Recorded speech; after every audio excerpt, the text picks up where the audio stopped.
Good morning students. Class ninth में आज आपका जो टॉपिक है, टॉपिक का नाम है उभयचर वर्ग अर्थात क्लास एम्फीबिया।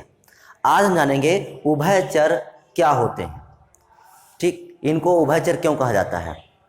तो वीडियो शुरू करने से पहले अगर आप हमारे चैनल पर नए हैं तो चैनल को जरूर सब्सक्राइब कर लें, बेल आइकन को दबाएं ताकि आपको वीडियो की नोटिफिकेशन मिल सके। तो चलिए शुरू करते हैं क्लास एम्फीबिया। देखिए, जो वर्ग एम्फीबिया है, वर्ग एम्फीबिया, इसको मतलब उभयचर वर्ग क्यों कहते हैं, क्योंकि इसमें जितने भी जंतु आते हैं वो जल और स्थल दोनों पर रहते हैं। मतलब वो पानी में भी रहते हैं और स्थल पर भी रहते हैं, ठीक। तो जल और स्थल दोनों पर रहते हैं, लेकिन जल में वो तब जाते हैं जब उनको अंडे देना होता है। जब वो अंडे देते हैं तभी वो जल में जाते हैं। तो जल और स्थल दोनों पर रहने की वजह से इस क्लास के सभी जंतुओं को क्लास एम्फीबिया कहा जाता है, एम्फीबियन कहते हैं, ठीक। तो इसके कुछ लक्षण हैं, उन लक्षणों को देखते हैं।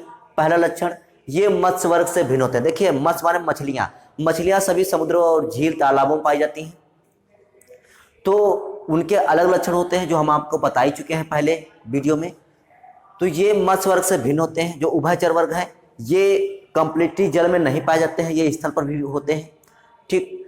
तो इसलिए ये मत्स्य वर्ग से भिन्न होते हैं क्योंकि इनके शरीर पर सल्क नहीं पाए जाते, और जो मत्स्य वर्ग है उनके शरीर पर सल्क पाए जाते हैं, ठीक।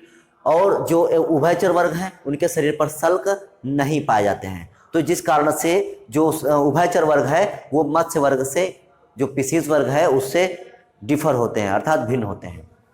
दूसरा, ये उभयचर जंतु हैं, अर्थात क्यों उभयचर के होते हैं बता ही चुके आपको कि ये जल व स्थल दोनों पर रहते हैं, किंतु अंडे देने के लिए जल में क्यों जाते हैं, क्योंकि उनको अंडे देना होता है।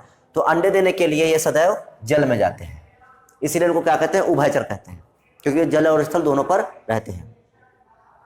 इनमें दो जोड़ीदार पैर होते हैं। कितने? दो जोड़ीदार पैर अर्थात 4 पैर होते हैं। कितने होते हैं? 4 पैर होते हैं। अग्र पैरों में 4 और पश्च पैरों में 5 अंगुलियां होती हैं। मतलब 2 जोड़ी अर्थात 4 पैर होंगे। जो आगे के दोनों पैर होंगे उसमें 4-4 उंगलियां होंगी, और जो पीछे के पैर होंगे उनमें 5-5 उंगलियां होंगी। तथा अंगुलियों में नखर नहीं होते हैं। नखर जानते हैं? नखर मतलब नाखून। देखिए, नाखून इसलिए नहीं होते हैं क्योंकि इनको पानी में तैरना पड़ता है, तो तैरने में ये नाखून काम नहीं करेंगे, इसीलिए इनके नाखून अर्थात नखर नहीं होते हैं। अगला, त्वचा कोमल व श्लेष्म ग्रंथियों वाली होती है। मतलब इनकी त्वचा कैसी होती है? कोमल होती है, और इस पर श्लेष्म ग्रंथियां लगी होती हैं। श्लेष्म ग्रंथियां क्यों? क्योंकि जो इनकी त्वचा है वो त्वचा को नम बनाए रखें। त्वचा को नम बनाए रखने के लिए इन पर श्लेष्म ग्रंथियां पाई जाती हैं।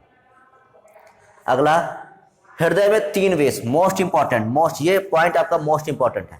ये पूछा जाता है कि ऐसे कौन से किस क्लास के जो है प्राणी हैं जिनमें हृदय 3 वेशमी होता है। तो उभयचर वर्ग में 3 वेशमी। देखिए, पिसीज वर्ग में कितना था? 2 वेशमी, इसमें 3 वेशमी, ठीक। तो हृदय में 3 वेशम होते हैं, 2 आलिंद होते हैं और 1 निलय होता है, ठीक। 2 आलिंद और 1 निलय होता है। जो श्वसन होता है, अगला पॉइंट, श्वसन क्लोम त्वचा व फेफड़ों द्वारा होता है। मतलब देखिए, इनकी त्वचा नम रहती है, तो त्वचा नम रहने की वजह से ये जो श्वसन है वो अपनी त्वचा के द्वारा भी कर लेते हैं, ठीक। और श्वसन जो होगा वो फेफड़ों के द्वारा भी होगा, ठीक। तो श्वसन क्लोम त्वचा व फेफड़ों द्वारा होता है इसमें। अगला, जैसे इसके उदाहरण कौन कौन से, जैसे मेंढक, टोड, हाइला, सैलामेंडर, ठीक। इस टाइप से जो होते हैं ये जंतु क्या कहलाते हैं? आपके उभयचर वर्ग। देखिए, मेंढक और टोड दोनों एक ही जैसे होते हैं, लेकिन एक जहरीला होता है और दूसरा जहरीला नहीं होता है। मेंढक, टोड, हाइला, ये सब मेंढक की प्रजातियां हैं, ठीक। सैलामेंडर एक अलग प्रजाति है। तो ये सब आपके उभयचर वर्ग के जंतु हैं। तो ये था आपका उभयचर वर्ग, ठीक। उम्मीद है कि टॉपिक आपको अच्छा समझ में आया होगा। तो आज के लिए केवल इतना ही, बाकी नेक्स्ट वीडियो में। तब तक के लिए जय हिंद।